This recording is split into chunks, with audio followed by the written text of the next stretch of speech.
വർഷപകുതിക്ക് ശേഷം നല്ല രീതിയിലുള്ള സാമ്പത്തിക ഉന്നമനം ഈ പൂരം നക്ഷത്ര ജാതർക്ക് ഈ വിഷുവർഷക്കാലത്തിൽ ഉണ്ടാകും. അതുപോലെ വിവാഹത്തിന് അനുകൂലമായ ഒരു സമയമാണ് യഥാർത്ഥത്തിൽ പൂര നക്ഷത്രത്തിന്. ഭാര്യാഭർത്താക്കന്മാർക്കിടയിൽ ഐക്യം വർദ്ധിക്കുന്ന ഒരു വർഷമായിരിക്കും. അതിന് ഏറ്റവും നല്ല സമയം ഈ വരാൻ പോകുന്ന മേടമാസമാണ്. തുടങ്ങുന്നെങ്കിൽ ആ സമയത്ത് നിങ്ങൾ തുടങ്ങിക്കോ. വളരെ നല്ല രീതിയിൽ നിങ്ങൾക്കത് ഉയർത്തിക്കൊണ്ട് വരുവാനായിട്ട് സാധിക്കും. അതിലൂടെ പ്രശസ്തി ആർജിക്കുവാനും നിങ്ങൾക്ക് സാധിക്കുമെന്നാണ്.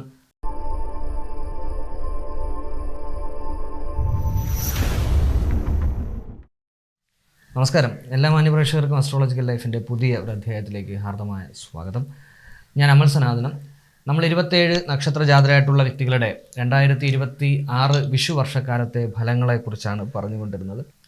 കഴിഞ്ഞ അധ്യായത്തിൽ നമ്മൾ പറഞ്ഞു നിർത്തിയത് മകൻ നക്ഷത്ര ജാതരായിട്ടുള്ള വ്യക്തികൾക്ക് ഈ വിഷു വർഷക്കാലം എപ്രകാരമായിരിക്കും എന്നുള്ളതിനെ കുറിച്ചിട്ടാണ്. ഇന്നത്തെ അധ്യായത്തിൽ പൂര നക്ഷത്ര ജാതരായിട്ടുള്ള വ്യക്തികൾക്ക് ഈ വിഷു വർഷക്കാലം എപ്രകാരമാണെന്നുള്ളതിനെ കുറിച്ചാണ് നമ്മൾ മനസ്സിലാക്കുവാനായിട്ട് പോകുന്നത്. പൂരത്തിനെ സംബന്ധിച്ച് ഗുണദോഷ സമ്മിശ്രമായിട്ടുള്ള ഒരു വർഷമായിരിക്കും ഈ വിഷു വർഷം എന്ന് പറയുന്നത്. പ്രധാനമായിട്ടും ജോലി സംബന്ധമായിട്ട് കുറച്ച് തടസ്സങ്ങൾ നേരിടുന്ന ഒരു കാലയളവാണ്. അതുപോലെ വിവാഹത്തിന് അനുകൂലമായ ഒരു സമയമാണ് യഥാർത്ഥത്തിൽ പൂര നക്ഷത്രത്തിന്. കഴിഞ്ഞ കുറച്ച് നാളുകളായിട്ട് വിവാഹത്തിനൊക്കെ നിങ്ങൾക്ക് ചിലപ്പോൾ കുറച്ച് തടസ്സങ്ങളൊക്കെ ഉണ്ടായിരുന്നിരിക്കും.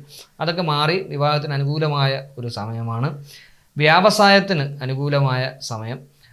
അതുപോലെ തന്നെ അപകടങ്ങൾക്ക് സാധ്യത, പ്രത്യേകിച്ചും ഈ ഇരുചക്ര വാഹനങ്ങളിൽ സഞ്ചരിക്കുന്നവർക്ക് അപകടത്തിന് വളരെയധികം സാധ്യത ഉള്ള ഒരു വർഷമാണ് ഈ വിഷുവർഷം. പൂര നക്ഷത്ര ജാതരെ സംബന്ധിച്ച് പറയുകയാണെന്നുണ്ടെങ്കിൽ ബന്ധുമിത്രാദികളിൽ നിന്ന് സങ്കടകരമോ അല്ലെങ്കിൽ ചതി സംഭവിക്കുകയോ ചെയ്യുന്ന ഒരു കാലയളവ്. വളരെ ശ്രദ്ധിച്ചു വേണം പൂര നക്ഷത്ര ജാതർ ഈ വിഷുവർഷം നിങ്ങളുടെ ബന്ധുക്കളോടും സുഹൃത്തുക്കളോടും ഒക്കെ, അത് എത്ര അടുത്ത ആളായിരുന്നാലും ശരി, എന്നെ ഇടപഴകി മുമ്പോട്ട് പോകേണ്ടത്. ഇല്ലെങ്കിൽ നിങ്ങൾ പ്രതീക്ഷിക്കാത്ത രീതിയിൽ നിങ്ങൾക്ക് ചതി പറ്റുന്ന ഒരു കാലയളവാണ്. വർഷപകുതിക്ക് ശേഷം നല്ല രീതിയിലുള്ള സാമ്പത്തിക ഉന്നമനം ഈ പൂരം നക്ഷത്ര ജാതർക്ക് ഈ വിഷുവർഷക്കാലത്തിൽ ഉണ്ടാകും.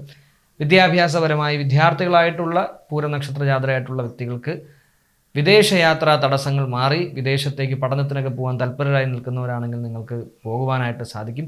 പുതിയ പുതിയ അറിവുകൾ നിങ്ങൾക്ക് സ്വാംശീകരിക്കാൻ സാധിക്കുന്ന ഒരു വർഷമാണ് ഈ വിഷുവർഷക്കാലം എന്ന് പറയുന്നത്. നല്ല രീതിയിലുള്ള ഗുരുക്കന്മാരെ എന്ന് വെച്ചാൽ നിങ്ങളുടെ ലൈഫിൽ ഏതെങ്കിലും തരത്തിലുള്ള തടസ്സങ്ങൾ പഠന സംബന്ധമായിട്ടും സാമ്പത്തിക സംബന്ധമായിട്ടോ ഒരു മന്ദത പോലെയൊക്കെ നിങ്ങൾക്ക് ഫീൽ ചെയ്യുന്നുണ്ടെങ്കിൽ അതൊക്കെ മാറ്റി നല്ല രീതിയിൽ നിങ്ങളെ ഉയർച്ചയിലേക്ക് എത്തിക്കാൻ സാധിക്കുന്ന രീതിയിലുള്ള ഗുരുക്കന്മാരെ ലഭിക്കുന്ന ഒരു കാലയളവാണ് ഈ വിഷുവർഷം എന്ന് പറയുന്നത്. കുടുംബപരമായി പൂരനക്ഷത്ര ജാതരായിട്ടുള്ള വ്യക്തികൾക്ക് അധികം പ്രശ്നങ്ങളൊന്നും വരാത്ത ഒരു വർഷമാണ് ഈ വിഷുവർഷം എന്ന് പറയുന്നത്. ഈ ബന്ധുമിത്രാദികളുടെ കാര്യം മാറ്റി നിർത്തി കഴിഞ്ഞാൽ ഭാര്യാഭർത്താക്കന്മാർക്കിടയിൽ ഐക്യം വർദ്ധിക്കുന്ന ഒരു വർഷമായിരിക്കും. ഭാര്യ, ഭർത്താവ്, മക്കൾ ഇവരുടെ ഇടയിൽ ഒരു ഐക്യം വർദ്ധിക്കുന്ന ഒരു വർഷമായിരിക്കും ഈ വിഷുവർഷക്കാലം എന്ന് പറയുന്നത്. പക്ഷേ ബന്ധുക്കൾ, മിത്രങ്ങൾ ഇവരെയൊക്കെ ഒന്ന് സൂക്ഷിച്ചാൽ നല്ലതായിരിക്കും. കുടുംബത്തിലുണ്ടായിരുന്ന, അതായത് ഭാര്യാഭർത്താക്കന്മാർക്കിടയിലൊക്കെ ഉണ്ടായിരുന്ന തർക്കങ്ങളും പ്രശ്നങ്ങളും വരെ മാറുന്ന ഒരു സമയമാണ് യഥാർത്ഥത്തിൽ ഈ വിഷുവർഷം എന്ന് പറയുന്നത്. അപ്പോൾ സ്വാഭാവികമായിട്ട് ഊഹിക്കാമല്ലോ, അത് മാറി വരുമ്പോൾ ആരെങ്കിലുമൊക്കെ അത് മാറ്റാതിരിക്കാൻ കൂടി ശ്രമിക്കും. അത് തന്നെയാണ് ഈ ബന്ധുമിത്രാദികളുടെ പ്രശ്നവും എന്ന് പറയുന്നത്. അത് ശ്രദ്ധിച്ച് നിങ്ങൾ മുമ്പോട്ട് പോവുക. തൊഴിൽപരമായിട്ട് ആദ്യം ഞാൻ സൂചിപ്പിച്ചതാണ്, ജോലി സംബന്ധമായിട്ട് കുറച്ച് തടസ്സങ്ങളൊക്കെ വരുന്ന ഒരു വർഷമാണ് പൂര നക്ഷത്രത്തിനെ സംബന്ധിച്ച് ഈ വിഷുവർഷം എന്ന് പറയുന്നത്. അതിപ്പം ഉദ്യോഗാർത്ഥികളായിരുന്നാലും നിലവിൽ ജോലി ചെയ്തുകൊണ്ടിരിക്കുന്നവരായിരുന്നാലും നിങ്ങളുടെ ഫീൽഡിൽ ചെറിയ തടസ്സങ്ങൾ എന്ന് വെച്ചാൽ എന്താ പറയുക, ഇപ്പോൾ സ്വന്തമായിട്ടൊരു ജോലി ചെയ്തുകൊണ്ടിരിക്കുന്ന ഒരു വ്യക്തിയാണെന്നുണ്ടെങ്കിൽ ഏതെങ്കിലും തരത്തിലുള്ള തടസ്സങ്ങൾ, പ്രശ്നങ്ങൾ ഒക്കെ വന്നു ഭവിക്കുക, അല്ലെങ്കിൽ നിങ്ങൾക്ക് ഒരു ഉന്മേഷക്കുറവ് നിങ്ങൾക്ക് അനുഭവപ്പെടുക, ഈ പ്രൊമോഷനൊക്കെ ശ്രമിച്ചിട്ട് അത് കിട്ടാതിരിക്കുക, ട്രാൻസ്ഫറിന് ശ്രമിച്ചിട്ട് അത് കിട്ടാതിരിക്കുക, അതുപോലെ തന്നെ മേലധികാരികളിൽ നിന്നും ആവശ്യമില്ലാത്ത കാര്യങ്ങൾക്ക് നിങ്ങൾ പഴി കേൾക്കേണ്ടി വരിക, ഇങ്ങനെയൊക്കെയുള്ള സാഹചര്യം ഉണ്ടാകും.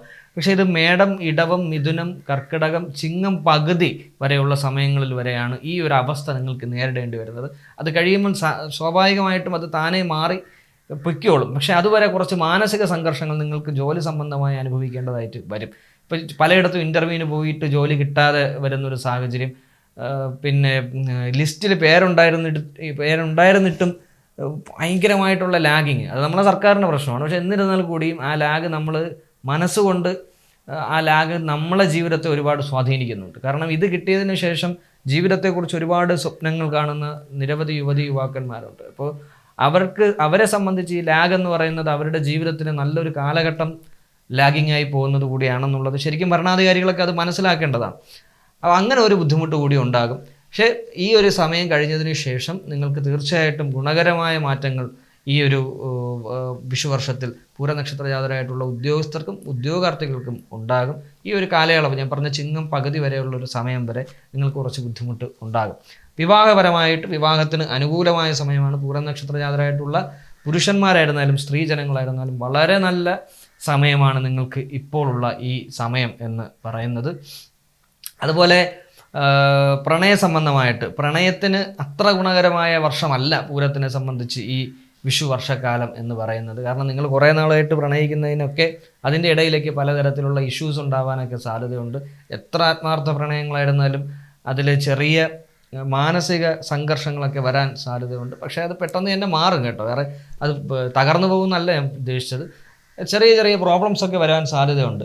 പിന്നെ പ്രണയിക്കുന്നവർ അത്യാവശ്യം നിങ്ങളുടെ ജോലിയും കാര്യങ്ങളും ഒക്കെ ആയവരാണ് എന്നുണ്ടെങ്കിൽ നിങ്ങൾക്കൊന്ന് ഒരുമിച്ച് നിൽക്കാൻ തക്ക രീതിയിലുള്ള ഒരു കപ്പാസിറ്റിയൊക്കെ നിങ്ങൾക്കായി എന്നുണ്ടെങ്കിൽ അധികം വൈകിക്കാതെ നിങ്ങൾ അതിനെ വിവാഹത്തിലേക്ക് കൊണ്ടെത്തിക്കുവാനായിട്ട് ശ്രമിക്കുക. അതുകൂടി വളരെ പ്രധാനപ്പെട്ടതാണ്. കാരണം പൂരനക്ഷത്ര ജാതരെ സംബന്ധിച്ച് ഒരു 25 വയസ്സിനൊക്കെ മുകളിലുള്ളവരാണ് എന്നുണ്ടെങ്കിൽ അടുത്ത വർഷം, അതായത് 2027 ജനുവരി മുതൽ പിന്നീട് അങ്ങോട്ട് കുറച്ച് കാലഘട്ടങ്ങൾ കഴിഞ്ഞിട്ടേ പിന്നെ വിവാഹത്തിനുള്ള നല്ല സമയങ്ങളൊക്കെ വരാൻ സാധ്യതയുള്ളൂ. അതുകൊണ്ട് വളരെ പെട്ടെന്ന് ഈ എത്തിയിട്ടുണ്ടെങ്കിൽ, നിലനിൽക്കാനുള്ള കപ്പാസിറ്റി നിങ്ങൾക്ക് ആയിട്ടുണ്ടെങ്കിൽ അതിന് വേണ്ട കാര്യങ്ങൾ ചെയ്ത് മുമ്പോട്ട് പോവുക. വ്യാവസായികപരമായിട്ട് വ്യവസായത്തിന് അനുകൂലമായ സമയമാണ്. പ്രത്യേകിച്ചും ഈ സ്മോൾ സ്കെയിലായിരുന്നാലും ശരി, ലാർജ് സ്കെയിലായിരുന്നാലും ശരി, ടെക്നോളജി സംബന്ധമായിട്ട് നിൽക്കുന്നവർക്കും അതുപോലെ തന്നെ ബിസിനസ് മേഖല, മറ്റ് ബിസിനസ് തരമായിട്ടുള്ള മേഖലകളിൽ നിൽക്കുന്നവർക്ക്, എഴുത്ത്, പിന്നെ അതുപോലെ തന്നെ സാഹിത്യം, നൃത്തം, കല, ഈ മേഖലകളിലൊക്കെ സ്വന്തമായ ഒരു സ്ഥാപനം ഒക്കെ തുടങ്ങണം, അധ്യാപനം ഇതിലൊക്കെ തുടങ്ങണമെന്ന് ആഗ്രഹിക്കുന്നവരാണെന്നുണ്ടെങ്കിൽ വളരെ ഗുണകരമായ വർഷമാണ് ഈ വിഷു വർഷം എന്ന് പറയുന്നത്. അതിന് ഏറ്റവും നല്ല സമയം ഈ വരാൻ പോകുന്ന മേടമാസമാണ്. തുടങ്ങുന്നെങ്കിൽ ആ സമയത്ത് നിങ്ങൾ തുടങ്ങിക്കോ. വളരെ നല്ല രീതിയിൽ നിങ്ങൾക്കത് ഉയർത്തിക്കൊണ്ട് വരുവാനായിട്ട് സാധിക്കും. അതിലൂടെ പ്രശസ്തി ആർജിക്കുവാനും നിങ്ങൾക്ക് സാധിക്കുമെന്നാണ് മനസ്സിലാക്കാൻ സാധിക്കുന്നത്. ആരോഗ്യ സംബന്ധമായിട്ട് ആരോഗ്യത്തിൽ ശ്രദ്ധ കൊടുക്കുക. ഞാൻ നേരത്തെ സൂചിപ്പിച്ചതുപോലെ അപകടങ്ങൾക്ക് വലിയ സാധ്യത ഉണ്ട് പൂരനക്ഷത്ര ജാതർക്ക് ഈ വിഷു വർഷത്തിൽ. ഈ അപകടം എന്ന് ഉദ്ദേശിക്കുന്നത് ഈ ഇരുചക്ര വാഹനങ്ങളിൽ സഞ്ചരിക്കുന്ന, അത് സ്ത്രീയായിരുന്നാലും പുരുഷനായിരുന്നാലും ഒരു അപകടത്തിന് നിങ്ങൾക്ക് സാധ്യത ഉണ്ട്. അതുകൊണ്ട് ജാഗ്രതയോടുകൂടി വേണം നിങ്ങൾ മുമ്പോട്ട് പോകുവാനായിട്ട്. പിന്നെ അതുപോലെ തന്നെ ഈ ശ്വാസകോശ സംബന്ധമായിട്ടോ അതുമല്ലെങ്കിൽ തോളല്, കഴുത്തല് പോലുള്ള ഭാഗങ്ങളിലെ വേദന, അസ്ഥി സംബന്ധമായ പ്രശ്നങ്ങളൊക്കെ നിങ്ങൾക്കുണ്ട് എന്നുണ്ടെങ്കിൽ അത് നിങ്ങൾ ശ്രദ്ധിച്ചു പോവുക. അതിനു വേണ്ട കൃത്യമായ ഔഷധ സേവ, അതിനുവേണ്ട ട്രീറ്റ്മെൻറ്റൊക്കെ നിങ്ങളെടുത്ത് മുമ്പോട്ട് പോയില്ല എന്നുണ്ടെങ്കിൽ പിൽക്കാലത്ത് അത് നിങ്ങൾക്ക് ബുദ്ധിമുട്ടുണ്ടാക്കാൻ സാധ്യതയുണ്ട്.